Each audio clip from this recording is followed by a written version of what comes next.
Σήμερα θα δείξουμε πώς γίνεται μία καρμπονάρα με μανιτάρια. Τα υλικά που θα χρειαστούμε είναι για 2 μερίδες, 2 κρόκκι αυγών, ψηλές λωρίδες ψηλές φέτες από μανιτάρια, θα μπορούσε να είναι και ποικιλία από μανιτάρια, τριμμένο τυρί, εγώ στην προκειμένη έχω βάλει γραβιέρα κρήτης, μπορείτε να βάλετε παρμεζάνη, κάτι άλλο που λιώνει, ένα τυρί που λιώνει, όχι γκούντα κτλ. Λευκό κρασί, ψιλοκομμένο σκόρδο και για την αίσθηση του καπνιστού εγώ θα βάλω καπνιστή πάπρικα που λέγεται πιμεντόν, είναι ισπανική και δίνει μια ωραία γεύση καπνιστού.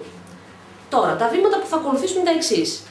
Βάζουμε τα μακαρόνια μας να βράσουν και βάζουμε και ένα τηγάνι στο οποίο έχουμε λίγο ελαιόλαδο και λίγο βούτυρο για τη γεύση στο βούτυρο. Και θα βάλουμε να σοτάρουμε τα μανιτάρια μας. Παίρνουμε τα μανιτάρια μας λοιπόν, έχουμε αφήσει το τηγάνι μας να κάψει καλά με ελαιόλαδο και βούτυρο. Βάλτε μόνο ελαιόλαδο αν θέλετε, όχι μόνο βούτυρο γιατί θα μαυρίσει με την υψηλή θερμοκρασία. Και ρίχνω τα μανιτάρια μου. Θέλουμε αυτό τον θόρυβο, θέλουμε αυτή τη διαδικασία, θέλουμε να κάψει καλά. Γιατί τα μανιτάρια δεν θέλουμε να γίνουν βραστά εδώ πέρα, θέλουμε να τα σοτάρουμε, θέλουμε να πάρουν λίγο χρώμα. Ρίχνω λοιπόν τα μανιτάρια μου και αφήνω να σοταριστούν χωρίς να τα πιέσω και χωρίς να ρίξω από τώρα το αλάτι. Γιατί ρίχνοντας το αλάτι θα βγάλουν υγρασία και θα γίνουν σαν βραστά. Εγώ θέλω να σοταριστούν, να πάρουν ένα χρώμα που θα δώσει και ωραία γεύση στην μακαρονάδα μου. Σε περίπου 1 με 2 λεπτά που τα σοτάρουμε έχουμε αυτό το αποτέλεσμα. Παίρνουμε ένα ωραίο καστανό χρώμα τα μανιτάρια και μια ωραία γεύση έτσι, ξηρού καρπού. Είναι ωραίο να καταλήγουν έτσι τα μανιτάρια. Και σε αυτή τη φάση το σκόρδο μου, το οποίο μπορείτε να το ψιλοκόψετε και περισσότερο. Εμένα μου αρέσει να δίνει έντονη γεύση, ειδικά στην καρμπονάρα. Λοιπόν, θα ρίξω λίγο αλατάκι, θα ρίξουμε το πιπέρι μας και θα σβήσουμε με το κρασί. Θα ανακατεύουμε λίγο. Ωραία, βλέπετε τι ωραίο χρωματάκι έχουν πάρει, δεν θέλουμε παραπάνω. Θα σβήσουμε με το κρασάκι μας.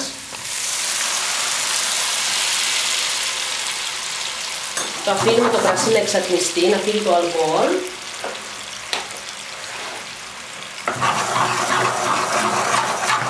Και προς το τέλος θα ρίξουμε το πιμεντόν για τη γεύση ή το ρίχνουμε και τώρα. Δίνει αυτή τη γεύση του καπνιστού. Πώς αντίστοιχα θα βάζαμε καπνιστό μπέικον, έτσι. Εδώ ακόμα θέλει λίγο να εξατμιστεί. Λοιπόν, τα μανιτάρια μας τώρα είναι έτοιμα, δεν θέλουν πολύ χρόνο, είναι πανέτοιμα και τα αποσύρουμε από τη φωτιά και τα κουμπάμε εδώ. Εν τω μεταξύ έχουμε βάλει την κατσαρόλα μας και έχουμε βράσει τα μακαρόνια, αλλά επειδή θα ακολουθήσει και μια διαδικασία που θα ξαναζεσταθούν αφού βγουν από το βραστό νερό, τα βράζουμε 2 με 3 λεπτά λιγότερα από ό,τι λέει το πακέτο της εκάστοτε μάρκας. Και έχουμε έτοιμους εδώ τους κρόκους μας και τι κάνουμε.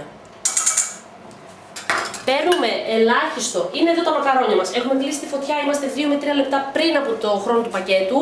Παίρνουμε λίγο από το νερό που βράζουν τα μακαρόνια μας, το ρίχνουμε στα αυγά και πολύ προσεκτικά ανακατεύουμε για να μην κόψουμε. Όπως θα κάναμε ας πούμε ένα ψιλοαυγολέμονο. Λοιπόν, τώρα έτσι όπως είναι το μπολ μας, δεν ξεπλένουμε τα μακαρόνια μας, δεν τους κάνουμε τέτοια διαδικασία, τα ρίχνουμε μέσα στα αυγά. Η θερμοκρασία από τα μακαρόνια θα μαγειρέψει τους κρόκους και ανακατεύουμε. Θα τους μαγειρέψει τους κρόκους και δεν χρειάζεται εμείς να ρισκάρουμε με ένα τηγάνι επάνω στη φωτιά τα αυγά να γίνουν ομελέτα. Δεν πρόκειται να γίνουν ποτέ ομελέτα με αυτόν τον τρόπο. Και έτσι όπως έχουμε τα μακαρόνια μας εδώ και τα ανακατεύουμε, βλέπετε σιγά σιγά αυτά μαγειρεύονται. Ρίχνουμε και το τριμμένο μας τυρί. Τώρα, κρατάμε και λίγο για μετά βεβαίως, ανακατεύουμε. Ρίχνουμε και τα μαγειρεμένα μανιτάρια ή ό,τι άλλο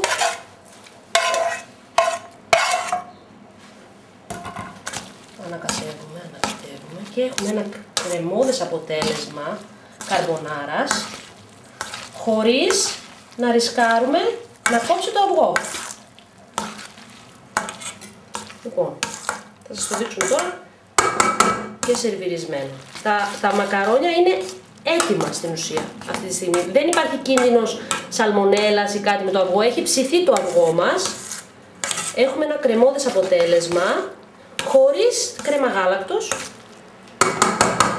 και χωρίς να ρισκάρουμε να κόψει το αυγό. Λοιπόν, ορίστε, έτοιμο το πιάτο σερβιρισμένο. Έχει δέσει αυτή η κρέμα μαζί με τον κρόκο και τα μακαρόνια. Με λίγο τριμμένο τυράκι, θα μπορούσατε να ξυλοκόψετε μαϊντανό. Εδώ τώρα υπάρχουν άπειρες δυνατότητες.